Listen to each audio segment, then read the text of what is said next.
ہندوستان کے زیر کنٹرول کشمیر کے پہلگام علاقے میں دہشت گردی کے واقعے کے بعد دونوں ملکوں کے درمیان کشیدگی عروج پر پہنچ گئی ہے، جس کا سلسلہ بدستور جاری ہے۔ رپورٹوں کے مطابق گزشتہ منگل کو پہلگام کے علاقے میں پیش آنے والے دہشت گردانہ واقعے میں 34 افراد ہلاک اور زخمی ہوئے، جس کے بعد دونوں دیرینہ حریف ہمسایہ ممالک کے درمیان کشیدگی پیدا ہو گئی۔ اس واقعے کے بعد ہندوستان نے 65 سالہ سندھ طاس معاہدے کو معطل کر دیا اور پاکستانی فوجی مشیروں کو ملک سے نکل جانے کا حکم دیا۔ دہلی میں پاکستانی سفارتکاروں کی تعداد کم کرنے کے ساتھ ساتھ اپنے شہریوں کو فوری طور پر پاکستان چھوڑنے کی ہدایت کر دی اور پاکستان کے ساتھ اپنی سرحدی راہداری اٹاری بارڈر کو بند کر دیا۔ دوسری جانب اسلام آباد نے ان اقدامات کو مخاصمت آمیز اور بے بنیاد قرار دیتے ہوئے ہندوستانی مسافر طیاروں کے لیے اپنی فضائی حدود بند کر دی اور قومی سلامتی کونسل کا ہنگامی اجلاس طلب کیا۔ پاکستان کے وزیر دفاع خواجہ محمد آصف نے باضابطہ طور پر اعلان کیا کہ پہلگام حملہ من گڑھت تھا۔ اسلام آباد کا ہندوستان کے زیر انتظام کشمیر میں سرگرم کسی بھی مسلح گروہ سے کوئی تعلق نہیں ہے۔ انہوں نے خبردار کیا کہ دونوں جوہری طاقتوں کے درمیان جنگ کے بھیانک نتائج ہو سکتے ہیں۔ پاکستان کشمیر میں ہونے والے واقعات میں کسی بھی طور پر ملوث نہیں۔ پاکستان کے وزیر اعظم شہباز شریف نے بھی کہا کہ پاکستان دہشت گردی کے خلاف فرنٹ لائن اسٹیٹ ہے اور ہندوستان نے پہلگام واقعے کے بعد بے بنیاد اور بلا ثبوت الزامات لگائے۔ پاکستان ایک ذمہ دار ریاست ہونے کے ناطے غیر جانبدارانہ عالمی تحقیقات کے لیے تیار ہے، تاہم دھمکیاں ناقابل قبول ہیں۔ دنی اسنا رائٹرز نے بتایا ہے کہ ہندوستانی فوج نے دعویٰ کیا ہے کہ پاکستانی افواج نے سرحدی علاقے میں ہندوستانی اہلکاروں پر فائرنگ کی ہے۔ ہندوستانی فوج کے مطابق اس تازہ فائرنگ کے نتیجے میں کوئی جانی نقصان یا زخمی ہونے کی اطلاع نہیں ملی۔ ہندوستان کے زیر انتظام کشمیر کی سابق وزیر اعلیٰ اور PDP کی سربراہ محبوبہ مفتی نے پہلگام واقعے کے بعد اپنے ایک بیان میں کہا ہے کہ ٹی وی مباحثے زہر پھیلا رہے ہیں اور اس مسئلے کو فرقہ وارانہ رنگ دے رہے ہیں۔ PDP صدر کشمیر کی سابق وزیر اعلیٰ محبوبہ مفتی کا کہنا ہے کہ پہلگام سانحے نے اس گھناؤنے فعل اور قوم کے ساتھ اظہار یکجہتی کا اظہار کرنے کے لیے تمام کشمیریوں کو متحد کر دیا، لیکن ٹی وی مباحثے بدقسمتی سے اتحاد کو فروغ دینے کے بجائے زہر پھیلا رہے ہیں اور اس مسئلے کو فرقہ وارانہ رنگ دے رہے ہیں۔ محبوبہ مفتی نے ان خیالات کا اظہار ہفتے کو ایکس پر اپنے ایک پوسٹ میں کیا ہے۔ اقوام متحدہ کے سیکریٹری جنرل نے ہندوستان اور پاکستان سے تحمل کی اپیل کی ہے۔ اقوام متحدہ کے ترجمان اسٹیفن دوجارک نے پریس کانفرنس میں بتایا ہے کہ سیکریٹری جنرل اینٹونیو گوٹریس نے دونوں ملکوں کے درمیان بڑھتی ہوئی کشیدگی پر گہری تشویش ظاہر کی ہے۔ انہوں نے کہا ہے کہ اگرچہ اسلام آباد اور نئی دہلی کے درمیان کشیدگی بڑھنے کے بعد سیکریٹری جنرل نے دونوں سے کسی بھی فریق سے براہ راست رابطہ قائم نہیں کیا، لیکن انہیں اس صورتحال پر تشویش ہے۔ اسٹیفن دوجارک نے کہا کہ سیکریٹری جنرل دونوں ملکوں کے درمیان موجودہ تشویشناک صورتحال پر بہت قریب سے گہری نظر رکھے ہوئے ہیں اور انہوں نے دونوں ملکوں سے اپیل کی ہے کہ زیادہ سے زیادہ تحمل سے کام لیں اور حالات کو مزید خراب ہونے سے بچائیں۔ آج بھی غزہ کی پٹی صہیونی جارحیت کا سلسلہ جاری رہا، جس میں 16 فلسطینی شہید اور متعدد زخمی ہو گئے۔ غزہ پر صہیونی حکومت کے حملے دوبارہ شروع ہونے کے بعد آج بھی اس جارح حکومت کے جنگی طیاروں کی جانب سے غزہ پٹی کے جنوبی علاقوں پر شدید بمباری جاری ہے، جس میں آج صبح سے اب تک 16 فلسطینی شہید اور متعدد زخمی ہو چکے ہیں۔ صہیونی جنگی طیاروں نے غزہ کے جنوب میں واقع شہر رفح اور شمالی علاقے جبالیہ کے پناہ گزین کیمپ پر حملے کیے ہیں۔ فلسطینی ذرائع نے اعلان کیا ہے کہ جمعے کے روز غزہ کے مختلف علاقوں پر اسرائیلی فضائی حملوں میں 45 افراد شہید ہو گئے۔ غزہ پر اسرائیلی فوج کے جنگی طیاروں کی بمباری اور توپ خانے کی گولہ باری کے علاوہ غزہ کے باشندوں کو صہیونی حکومت کے جاسوسی کے ڈرونز کی مسلسل پروازوں اور حملہ آور ڈرون کے مہلک حملوں کا بھی سامنا ہے۔ یہ ایسے وقت میں ہے کہ جب بین الاقوامی تنظیمیں غزہ پٹی میں سنگین انسانی صورتحال کے بارے میں خبردار کر رہی ہیں اور جلد از جلد اس علاقے میں امداد کی ترسیل کی ضرورت پر زور دے رہی ہیں۔ ان تنظیموں نے بگڑتی ہوئی صورتحال کے پیش نظر غزہ میں بھوک کی وجہ سے اس خطے کے باشندوں کی تدریجی موت کے خطرے کے بارے میں سخت خبردار کیا ہے۔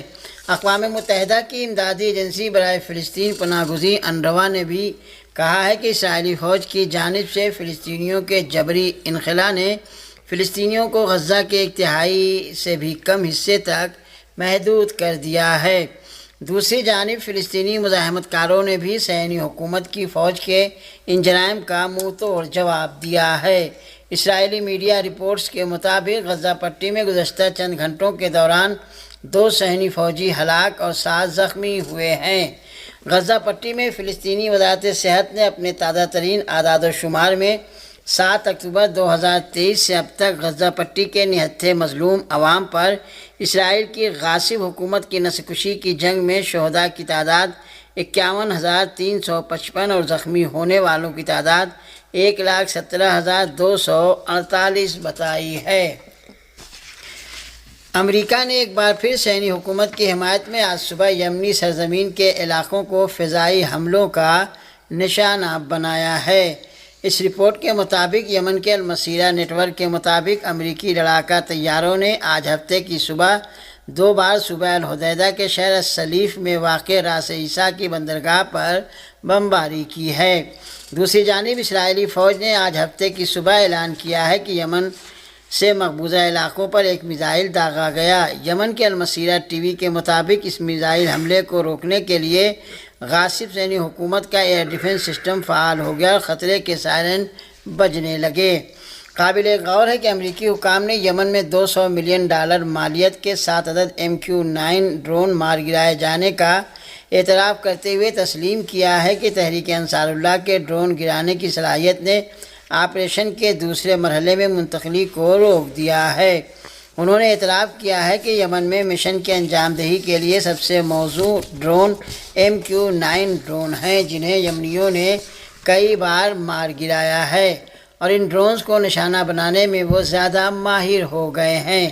واضح رہے کہ جارِ صہیونی حکومت کی حمایت میں یمن کے نہتھے عوام کے خلاف امریکی حملوں کے خلاف یمنی مسلح افواج نے غزہ میں مزاحمت کاروں اور فلسطینی عوام کی حمایت جاری رکھی ہے اور منفرد کارروائیاں کرتے ہوئے مقبوضہ علاقوں کے قلب میں صہیونی حکومت سے وابستہ بحری جہازوں اور یہاں تک کہ بحیر احمر اور بحر ہند میں اب تک متعدد امریکی بحری جہازوں کو نشانہ بنایا ہے۔ ایران اور امریکہ کے درمیان ایٹمی انرجی اور پابندیوں کے خاتمے کے لیے مسقط میں ہونے والے بالواسطہ مذاکرات کا تیسرا دور جاری ہے۔ اسلامی جمہوریہ ایران اور امریکہ کے درمیان بالواسطہ مذاکرات کا تیسرا دور عمان کے دارالحکومت مسقط میں ہو رہا ہے۔ عمان کے وزیر خارجہ مذاکرات میں ثالث کی حیثیت سے موجود ہیں۔ مذاکرات کے اس دور میں بھی ایرانی مذاکراتی ٹیم کی سربراہی ایرانی وزیر خارجہ سید عباس عراقچی اور امریکی مذاکراتی ٹیم کی سربراہی مشرق وسطیٰ کے لیے امریکی صدر کے خصوصی نمائندے اسٹیو وٹکاف کر رہے ہیں۔ ایران کے سفارتی مشن کے مطابق مذاکرات کے تیسرے دور میں تکنیکی بات چیت بھی شامل ہے۔ اسی مناسبت سے ایران کی ماہرین کی ٹیم کی سربراہی مجید تخت روانچی اور قانونی اور بین الاقوامی امور میں نائب وزیر خارجہ کاظم غریب آبادی کر رہے ہیں، جبکہ مائیکل اینٹن امریکی ماہرین کی ٹیم کے سربراہ ہیں۔ گزشتہ 2 سیشن کی طرح مذاکرات کا یہ سیشن بھی 1 دن کا ہوگا، تاہم مذاکرات میں تکنیکی اور ماہرین کی سطح کے مسائل شامل ہونے کے باعث ضرورت کے پیش نظر اس میں توسیع کی جا سکتی ہے۔ اسلامی جمہوریہ ایران اور پاکستان کے وزرائے خارجہ نے کسی بھی اشتعال انگیز اقدام اور کشیدگی سے اجتناب پر تاکید کی ہے۔ میڈیا رپورٹوں کے مطابق پاکستان کے نائب وزیر اعظم اور وزیر خارجہ اسحاق ڈار نے علاقے میں کشیدگی کم کرنے کے لیے ایران کی کوششوں کو سراہا۔ پاکستانی وزیر خارجہ نے جمعے کو ایرانی وزیر خارجہ سید عباس اراغچی سے ٹیلی فون پر گفتگو کی اور پہلگام واقعے کے بعد کی صورتحال کے بارے میں تبادلہ خیال کیا۔ پاکستانی دفتر خارجہ کے ترجمان کی جانب سے جاری بیان کے مطابق وزیر خارجہ اسحاق ڈار نے پہلگام کے حالیہ واقعات کے بعد پاکستان اور ہندوستان کے تعلقات اور دونوں ملکوں کے درمیان موجودہ صورتحال سے ایرانی وزیر خارجہ کو آگاہ کیا اور ہندوستان کے الزامات کو سختی سے مسترد کیا۔ پاکستانی وزیر خارجہ نے ہندوستان کی جانب سے کسی بھی ممکنہ اشتعال انگیز اقدام کے بارے میں خبردار کیا اور خطے میں کشیدگی کم کرنے کی ایرانی کوششوں کو سراہا۔ پاکستانی نائب وزیر اعظم اور وزیر خارجہ نے عمان کے دارالحکومت مسقط میں ہونے والے ایران امریکہ بالواسطہ مذاکرات کے لیے نیک تمناؤں کا اظہار بھی کیا۔ دراصل ایرانی وزیر خارجہ نے کہا ہے کہ ایران ہندوستان اور پاکستان کے درمیان ثالثی کے لیے تیار ہے۔ وزیر خارجہ سید عباس اراغچی نے سوشل نیٹ ورک ایکس پر اپنے پیغام میں لکھا ہے کہ ایران پاکستان اور ہندوستان کے درمیان ثالثی کے لیے تیار ہے۔ انہوں نے کہا کہ ہندوستان اور پاکستان ایران کے بھائی اور پڑوسی ہیں اور صدیوں پرانے ثقافتی اور تہذیبی رشتوں میں جڑے ہوئے ہیں۔ ہم دوسرے پڑوسیوں کی طرح ان کو اپنی پہلی ترجیح سمجھتے ہیں۔